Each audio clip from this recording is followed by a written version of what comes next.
Parole à notre évêque sur RCF Limousin. Bonjour à toutes et tous. Nous nous retrouvons ce soir avec Monseigneur Pierre-Antoine Bozeau, évêque de Limoges, pour aborder ensemble la vie de notre Église. Bonsoir Monseigneur. Bonsoir Marie-Flore. Le mois de septembre a été un mois riche en événements pour notre diocèse. Le 13 septembre dernier, vous avez présenté votre première lettre pastorale, vous avez ordonné un prêtre et un diacre, et ce dimanche 4 octobre, vous allez ordonner Jean-Philippe Tison, diacre permanent à Saint-Junien. À cette occasion, pouvez-vous nous parler de la mission d'un diacre permanent ? Alors elle est la même que celle de la mission d'un diacre en vue du sacerdoce, du presbytérat. Simplement, le diacre permanent ne sera pas ordonné prêtre, sauf circonstances exceptionnelles qui peuvent se produire. Mais donc, je précise juste que la mission du diacre permanent, c'est la même que celle du diacre, en l'occurrence, Marie de Brice, qui a été ordonnée le 13 septembre, reçoit exactement la même mission que la recevra Jean-Philippe en étant ordonné diacre. Alors, peut-être simplement rapidement pour resituer les choses, le diaconat naît, on le voit dans la toute primitive Église, on en a les traces dans les Actes des Apôtres, et puis il a une ampleur très grande dans les premiers siècles de l'Église. Les diacres avaient des fonctions, en particulier au service de la gestion temporelle des biens de l'Église, très très importante. On le voit avec par exemple Saint Laurent, qui est un diacre célèbre. Et puis ensuite, d'une certaine manière, le diaconat a été absorbé par les prêtres qui étaient en nombre suffisant. Ce qui est très beau, c'est qu'on entre dans les ordres sacrés par la porte du diaconat, par la porte du service. Et on doit toujours, un évêque qui reste diacre. Autrefois, c'était manifesté en liturgie par le fait que l'évêque portait une dalmaticelle, une petite dalmatique, qui est l'ornement du diacre, en dessous de sa chasuble. Voilà, donc le prêtre, l'évêque, reste des diacres, donc des serviteurs. Et donc, au fond, les prêtres ont absorbé l'ordre des diacres, et donc le diaconat comme degré permanent du sacrement de l'ordre avait disparu, et il a été remis au goût du jour, en lumière, par le Concile Vatican II. Voilà, donc je situe juste ça dans l'histoire, parce que c'est pas une nouveauté, le diaconat permanent. Alors, la mission du diacre, pour répondre concrètement à votre question, c'est vraiment un ministère permanent. Il est ordonné pour la vie, au service de la charité, au service de la liturgie, au service de la parole de Dieu. Voilà. Donc c'est le mot « au service » qui est important, parce que c'est ça que signifie diacre, au service de la charité, parce que le diacre, c'est comme ça qu'on le voit dans les Actes des Apôtres, c'était le service des tables, des veuves en particulier, donc un service, on peut dire, caritatif. Le service de la liturgie, on voit, le diacre, il a vraiment une fonction de serviteur dans la liturgie, qui n'est pas première, mais qui permet le beau déroulement de la liturgie, et qui manifeste aussi le lien avec l'extérieur. Et puis au service de la parole de Dieu, parce que le diacre, c'est aussi celui qui a charge d'annoncer la parole de Dieu, qui peut prêcher à la messe. Voilà. Donc une mission de service de la charité, de la liturgie et de la parole de Dieu. C'est une manière de réaliser ce que Jésus dit dans Saint Jean, enfin dans les évangiles en général, quand il nous dit que le plus grand parmi nous est le serviteur de tous, et lui dit, ça c'est en Luc 22, 27, « Moi je suis au milieu de vous comme celui qui sert ». Eh bien le diacre, il nous rappelle toujours cela. Alors ça me le rappelle à moi, quand j'ai un diacre qui officie dans la liturgie, que moi aussi, qui ai été ordonné diacre, je suis au milieu du peuple de Dieu comme celui qui sert. Et alors, comment est-on appelé à devenir diacre ? Pouvez-vous nous dire comment se déroule la formation ? Alors, elle se déroule d'abord, il faut être appelé. Donc, pour être appelé, soit ça arrive de temps en temps, c'est comme une espèce de sollicitation intérieure de la personne qui dit je me pose cette question, mais c'est très rare, la plupart du temps, c'est les personnes qui sont interpellées, interrogées par d'autres, en général par un pasteur, par le prêtre, le curé d'une paroisse par exemple. Donc en général, on est interpellé en disant est-ce que tu serais d'accord pour réfléchir à la question du diaconat permanent. Et puis si on sent qu'il y a de l'intérêt en face, ensuite la formation débute par une année de discernement. Donc le diacre, son épouse, s'il est marié, parce qu'il faut qu'elle participe au discernement, même si c'est le diacre lui-même, le futur diacre qui donnera lui-même la réponse, se rencontre pendant une année pour essayer de bien comprendre de quoi il s'agit quand on est ordonné diacre, à quoi ça engage, en quoi ça impacte la vie de famille, etc. Donc c'est l'année de discernement, au terme de laquelle le diacre et l'équipe d'accompagnement disent ok, je rentre en formation. Dans ce cas, ils écrivent une lettre à l'évêque, et l'évêque, qui est aussi éclairé par le discernement de l'équipe d'accompagnement, dit d'accord, je suis d'accord pour que vous entriez en formation. Et ensuite, la formation, elle est décomposée en 2 périodes. En tout, elle dure à peu près 6 ans. Il y a une période initiale de 3 ou 4 ans avant l'ordination, qui est vraiment une période de formation. Vous voyez, on ne peut pas demander à un père de famille de faire comme un futur prêtre, c'est-à-dire d'aller 5 ans ou 6 ans d'affilée au séminaire. Donc c'est des formations qui ont lieu les week-ends, qui sont suivies en général avec l'épouse. Et même dans les formations, on propose que les enfants viennent non pas suivre les formations bibliques ou théologiques, sauf si ça les intéresse, mais au moins que la famille entière puisse se déplacer, puis il y a des activités prévues pour les enfants, donc on prend vraiment en compte la vie de famille. Voilà, donc il y a 3-4 ans de formation, sous forme de week-end ou de sessions d'été, etc., de retraite également qu'on propose. Et au fur et à mesure qu'on avance dans la formation, on a des étapes comme en vue des ordinations de prêtres, c'est-à-dire qu'il y a la démission parmi les candidats au sacerdoce et l'institution au lectorat et à l'acolytat. Voilà, qui sont des manières de progresser spirituellement et puis de rendre publiques les étapes, puisque au début, pour garder bien la liberté du candidat et la liberté de l'Église qui appelle, la formation est plutôt confidentielle, c'est-à-dire que le diacre et son épouse éventuellement mettent au courant les enfants, parce que c'est difficile de faire autrement, et puis ensuite n'en parlent pas jusqu'à ce que les choses soient suffisamment claires, mûres et avancées. Et donc on en parle au moment où on est admis parmi les candidats au diaconat. Voilà.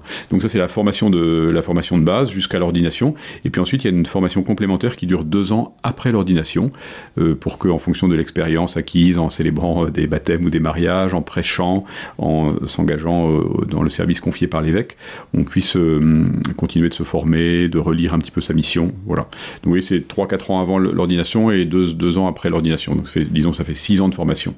Et puis après évidemment il y a de la formation permanente, mais qui est assurée par le diocèse, alors que la formation qui conduit à l'ordination, elle est assurée par les 2 provinces de Poitiers et de Bordeaux. Oui, c'est un grand regroupement qui permet d'avoir un nombre suffisant de diacres, enfin de futurs diacres, et de faire venir des intervenants, et qu'on ne fasse pas des cours pour 1 ou 2 personnes. Vous voyez, dans le diocèse, il y a quelques candidats, donc il faut se mettre à plusieurs diocèses ensemble pour honorer une formation. Hier soir a eu lieu la rentrée de l'éveil synodal. Pouvez-vous expliquer à nos auditeurs en quoi consiste ce groupe de travail et surtout en quoi il représente un atout majeur pour notre diocèse ? Alors ça s'appelle l'équipe d'éveil synodal. C'est une petite équipe que j'ai instituée il y a 1 an, et donc c'est sa 2e rentrée. Elle est dirigée par Éric Talon, qui est diacre permanent, et Cécile, son épouse, et elle a pour but de valoriser dans notre diocèse la synodalité, qui est peut-être un thème un peu à la mode, mais c'est pas simplement une mode comme ça superficielle. Le pape François est assez attentif à cette dimension-là. Peut-être aussi qu'une certaine crise dans la manière de vivre le ministère des prêtres et toute la crise autour des abus sexuels, des abus spirituels, a envisagé à reconsidérer un petit peu la manière dont les prêtres assumaient leur fonction de gouvernement dans l'Église. Il ne s'agit pas de la nier, il s'agit de l'ajuster davantage avec la manière dont les baptisés peuvent participer à la vie de l'Église, au discernement sur les choix faits, etc. Donc la synodalité, ça veut dire qu'on prend conscience que l'Esprit Saint parle non seulement à travers les ministres ordonnés, mais à travers tous les baptisés qui...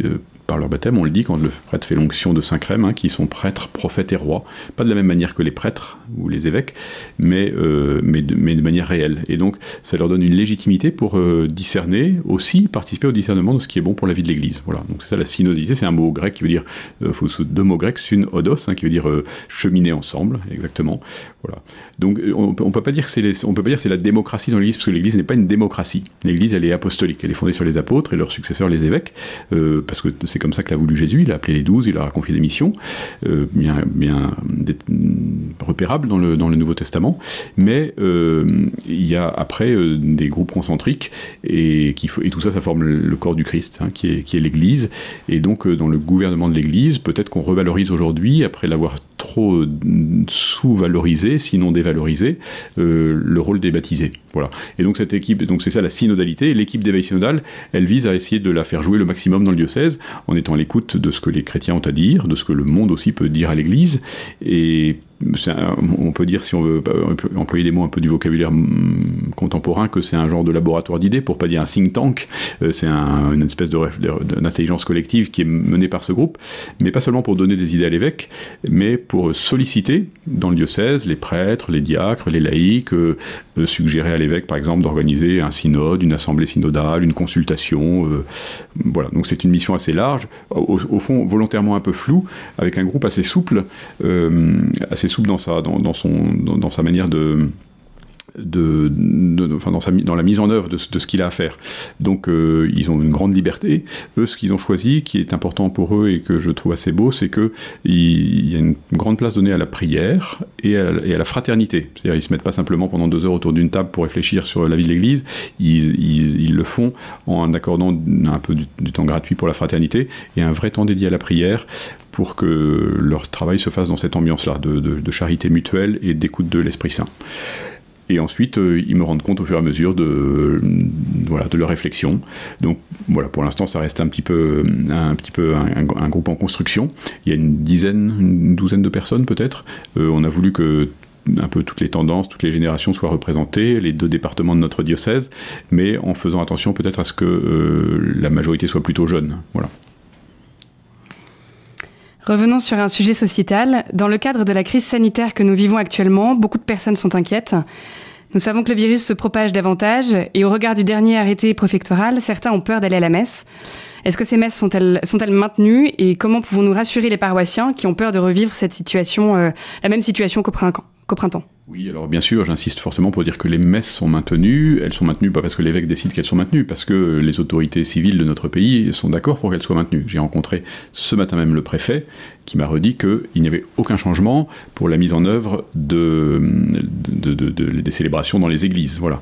Donc les normes qui ont été données, donc il y a des normes sanitaires qu'il faut respecter pour célébrer dans les églises, mais elles sont toujours en vigueur, elles n'ont pas été revues à la baisse, elles sont inchangées. Donc je dis ça un peu formellement, j'invite vraiment les catholiques du diocèse à continuer de fréquenter les églises parce qu'elles sont un lieu nécessaire à la vie chrétienne. On ne peut pas être un chrétien tout seul et on ne peut pas être un chrétien virtuel uniquement en suivant la messe à la télé. Voilà. Alors il y a des exceptions pour des personnes âgées, c'était déjà le cas, il y a des personnes qui ne peuvent pas venir à la messe et donc qui regardaient la messe sur le jour du Seigneur, mais la messe du jour du Seigneur ne remplace pas la communauté de chair et d'os que nous formons en nous retrouvant le dimanche. Et donc bien sûr je comprends qu'il y ait des craintes, etc.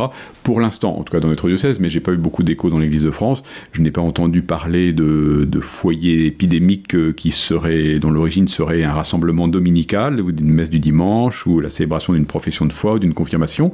Moi-même, depuis le début de septembre, j'ai célébré donc des ordinations, vous l'avez dit, j'en célébrerai à nouveau dimanche, j'ai célébré des confirmation et je continuerai de le faire et donc simplement il faut être masqué à l'église, il faut se laver les mains avec du gel, il faut respecter les mesures de la distance d'un mètre quand on n'est pas de la même famille ou du même groupe et ceci étant bien mis en œuvre, il n'y a pas de raison d'avoir peur. La peur ne peut pas nous guider, vous voyez, il faut être prudent, mais il faut aller de l'avant. On ne peut pas vivre avec un cordon sanitaire toute sa vie, sinon on ne vit plus, quoi. Et en fait, on est déjà mort. Voilà. Donc je pense qu'il faut ne pas prendre de risques indus, mais ne pas avoir peur de vivre et de vivre vraiment. Et ce qui fait partie de la vie, je pense, c'est aussi de nourrir sa foi, de recevoir les sacrements qui sont des sacrements pour avancer sur le chemin de la vie pleinement, quoi, hein. Voilà. Donc il ne faut pas se priver de ça. Merci Monseigneur. Nous vous souhaitons une très bonne soirée.